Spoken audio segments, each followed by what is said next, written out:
Hey there, everyone. It's Andrew Fazekas, the Night Sky Guy, your host for the Night Sky this week for August 8th, 2022. Can't believe we're already in August. It's great to be back.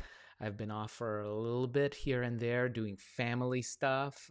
It's summertime for me, and my kids are off school, and we're heading in the last few weeks before school starts. So I'm like really trying to enjoy the last little bit of summer before we head into fall, and everything explodes, I guess, in in our lives. It's great to see you. I have the chat open. I see comments coming in. I love seeing people telling me where they're joining me from. And it's just fantastic. I love looking through it. And yeah, I see questions coming in, and we're going to be answering those as well.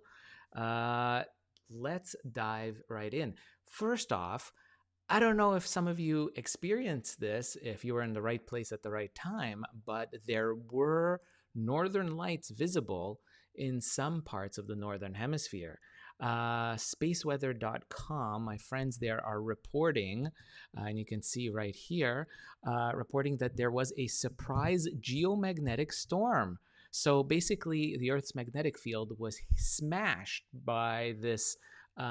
into by this oncoming coronal mass ejection, and it triggered this G2 class, which is kind of medium strength, I guess, geomagnetic storm on Earth, and this wasn't not in the forecast. That's what they say. So. This really caught people off guard, but it produced a wonderful show. Here's an image from Denmark. People in North America saw them right across southern Canada and as far south as Pennsylvania, which is really incredible. So this is something that this could happen again. There's a possibility. So I suggest you stay tuned. Maybe there's going to be more. Very interesting. There we can see in Montana, the Dakotas also saw some auroras as well. So this is pretty interesting. Looking at this one, this is just a beautiful photograph from Denmark. Take a look at that. Wow. This was by Rusian Mersilakov, taken on August 8th, which is today. Isn't that pretty? It's just gorgeous. And remember, these lights are actually formed by these charged particles smashing into the molecules in the air, like nitrogen and oxygen atoms, and it makes them excited, sort of like neon signs, and they start glowing. So fantastic stuff. Really, really beautiful. I'm wondering if there's any more here that they're sharing. Look at that. That's also taken this morning from Montana. That's a very typical green glow of auroras. So best way to see auroras are outside of the city, obviously, dark skies, looking towards the north, usually around midnight is when it's best to see them. So that's that. Why don't we dive into the skies this week? So there's a few things happening. Yes, there's a meteor shower. I see all of you guys talking about it. Yes, yes, yes. We're going to be talking about that as well.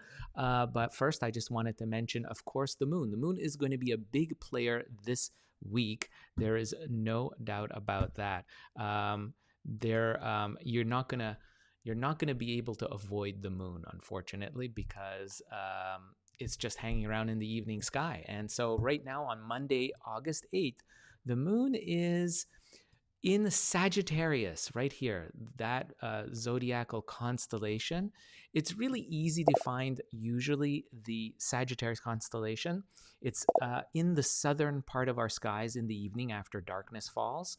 And what you'll notice is that there's a teapot configuration of stars. Now the moon, the near full moon, because we will have a full moon this Thursday, so just mark that down. On Thursday, it's actually the full moon, and so we're heading towards that, and you can see that the majority, almost the entire moon disk is lit up, and so you're going to have this real big glare, and you probably won't, especially if you're living in near light polluted conditions, you won't be able to see all of this. But it's good to know where it is, because the moon will move away later in the week and next week, and Sagittarius will still be there, and it's marked by this wonderful teapot configuration.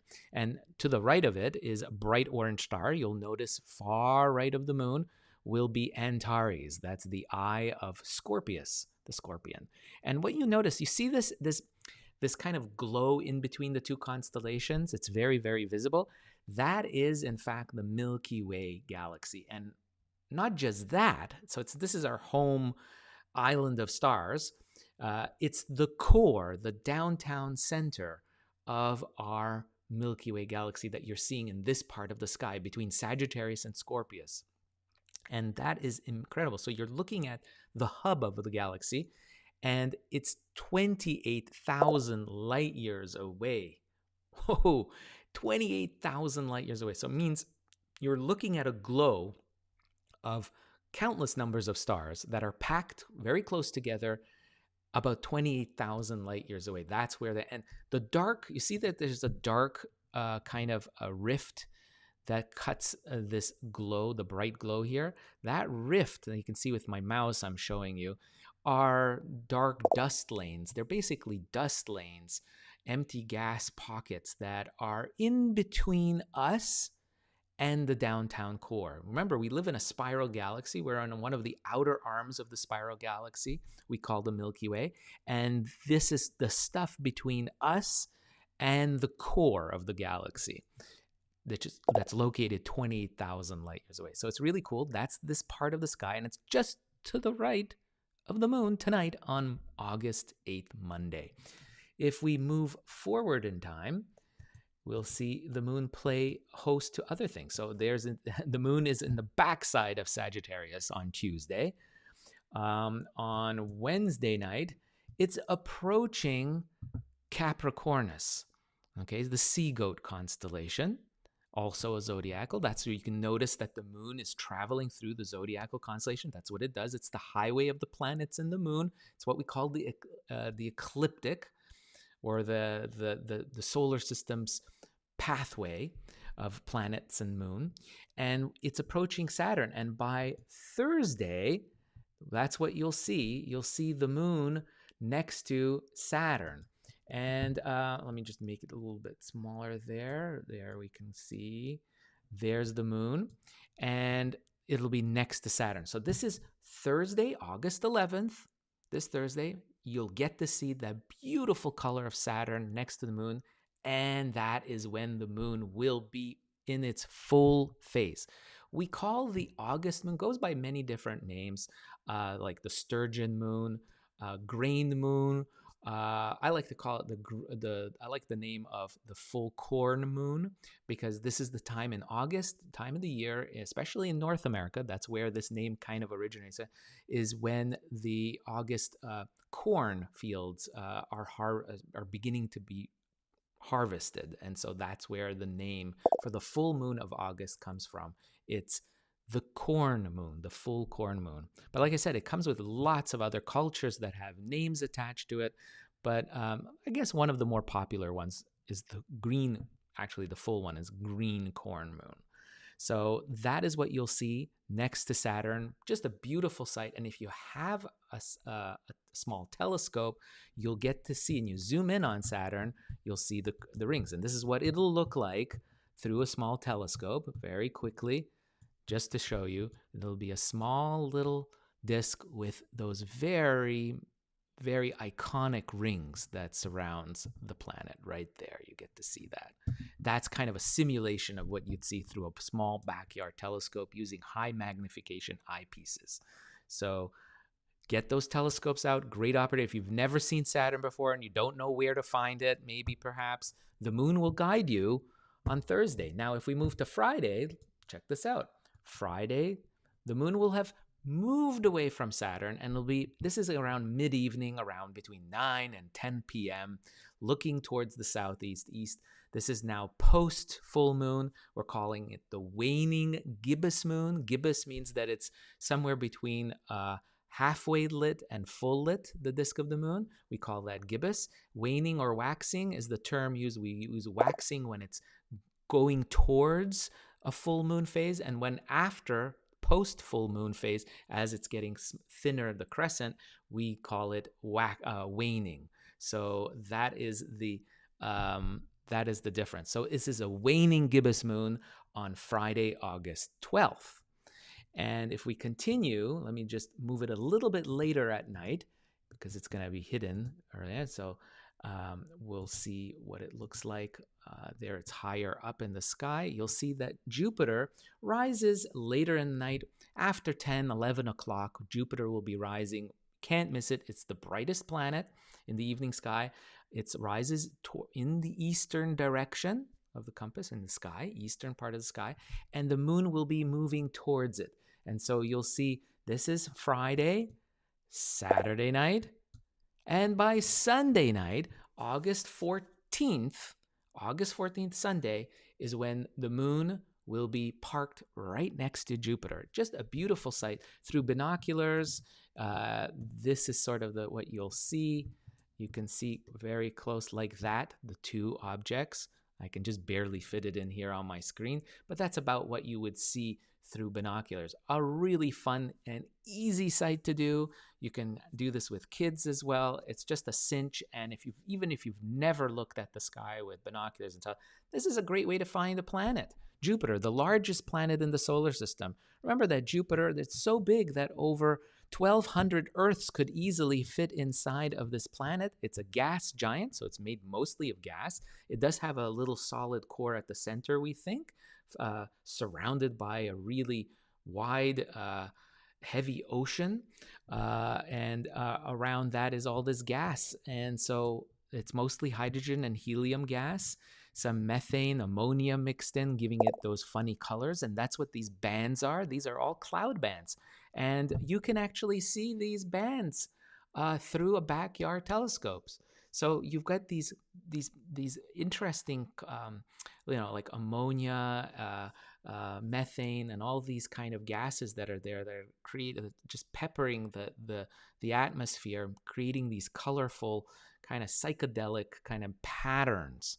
You can see the moon Io as well, very close to it. This is, of course, much closer than what you would see with binoculars or even a small telescope. But this is more maybe like what you could see with a telescope. Clearly see those two belts. We call them Jovian belts or cloud bands. The two of them. There's one in the northern hemisphere and another one in the southern hemisphere of Jupiter, clearly visible even through a small backyard telescope. You can see atmospheric features. It's incredible. These clouds are visible through a backyard telescope. Despite this planet, I mean, the planet is how far? Let me check. We're talking 628 million kilometers away. It's so far away that light takes nearly 35 minutes to come from Jupiter to you. Isn't that incredible? It's just imagine 35 minutes that it takes the light to travel to hit your eye. That's how long. So you're looking back in time 35 minutes, right? When you're seeing Jupiter. So really incredible stuff. And of course, the moons of Jupiter. Here's Ganymede. There's Io. These are visible, believe it or not. You don't need a telescope for that. You'll see those moons even with binoculars, but you have to hold your binoculars super steady. So you got to prop it up against maybe a wall or maybe on a tabletop or put it on a tripod, even better. And then just as long as you're not shaking, you'll see those little tiny dots on either side of the moon. I should say on either side of Jupiter, and those are the moons of Jupiter, the 4 Galilean moons. There's 4 that are visible. Of course, they orbit. Some in this case, you're only going to see 2 at this moment, but every few hours they do change positions, and you can see those changes in positions over just the course of a few hours. Really incredible stuff. So Jupiter and the moon. This is Sunday, August 14th. This coming up Sunday. Go outside and look. You don't have to be out in the countryside to see this. You could be in the city. You could be in a you could be on a giant building downtown city. And as long as you've got a clear view towards the east, you can check that out. You can see it for yourself. It's easy. Do it. It's fun. Especially if you haven't seen Jupiter, it's something you got to do. You got to do, and the moon's going to point your way. So that's Sunday. And then I guess if I jump to Monday next week, just a little preview, look at that. The moon is still next to Jupiter. So that's on Monday night, August 15th as well. But of course, I'll be broadcasting next week, so we'll talk more about that. And that's in, by the way, yes, that's in the Perseids constellation. You can see the fish there, another zodiacal constellation made easy to find thanks to the moon and Jupiter guiding us. And there's Saturn as well, all over there. Now you know where to look. It's just to the far right of Jupiter. So a lot of fun. And of course, if you wait until early morning, look at this. Early morning, if we already go like that, you'll see just as it's getting bright, before it gets bright, you see Mars is high up there. There's the moon and Jupiter. So you get to see some other, let me see if I can get sunrise. There's sunrise and there's Venus. So those of you that are in the early morning, I know some of you do get up early. So at dawn, maybe a half hour, 45 minutes before your local sunrise, looking towards these, you'll see a bright star. And you're probably wondering what that was, what it is. It's been shining there and it's like a beacon. That is the second planet from the sun. It's Venus. Easy to see again. If you have a telescope, it becomes more interesting because take a look at this. If I just zoom in more. Okay, this is sort of like binocular level, and I continue zooming in. Oh, look at that. It kind of looks like a waning gibbous moon, a miniature version that you need a telescope to see. Look through the eyepiece of the telescope, but there it is. You can see the clear disk of Venus. It's visible through a backyard telescope, yes. So you just have to get up at the crack of dawn, just like how Jeffrey, I see in the comments, is saying, I love being up at the crack of dawn. Well, then this one's for you, Jeffrey, I think. And it is something worth getting up because it's kind of neat. If you do have time, if your schedule allows, it's something neat to do. Now, let's go back a few days. I want to go back to Friday, August 12th. And I'm going to go into this after sunset, go after a few hours here. Bear with me. There we go. We're, of course, heading into the peak of the most famous meteor shower that happens annually every year, and that's called the Perseids.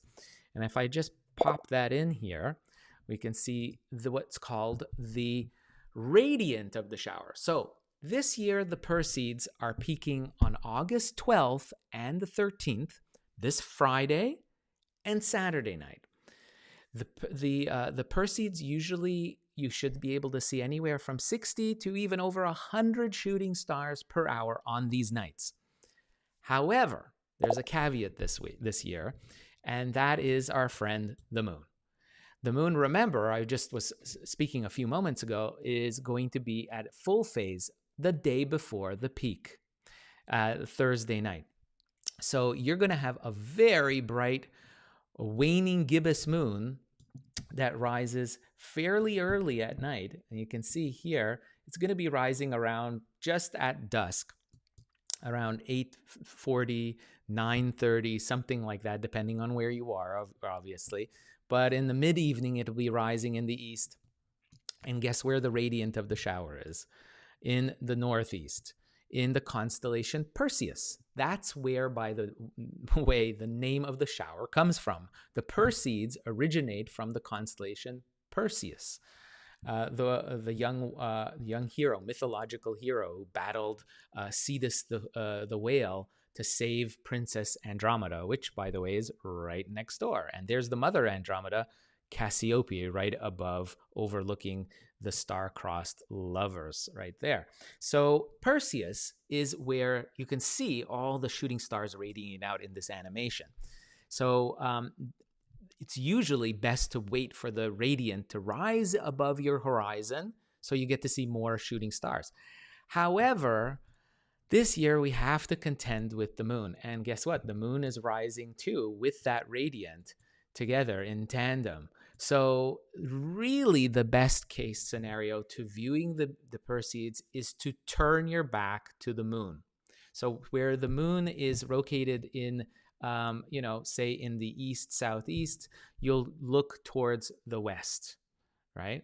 So look towards the west, northwest point, and turn your back to the moon. That's what you got to do to see as many shooting stars. Now, if you're with, how many can you expect to see? Remember, no telescope or binoculars required, just your eyes, because you're looking at the entire sky. Expect anywhere maybe from 20, 30 shooting stars to see, maybe some more if you're in the countryside.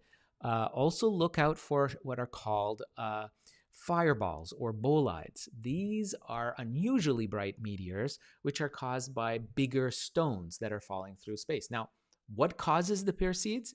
It's easy. It's basically a big cloud of mostly dust-sized particles with some baseball, basketball-sized stones thrown in that are left behind by a comet that circles the sun. There are many comets. This is just one particular that comes close to the sun. Every time it does, it melts, and some of this stuff gets shed off of the comet's head. And it just floats in space, and Earth slams into it regularly because the orbits of this material cloud and Earth intersect.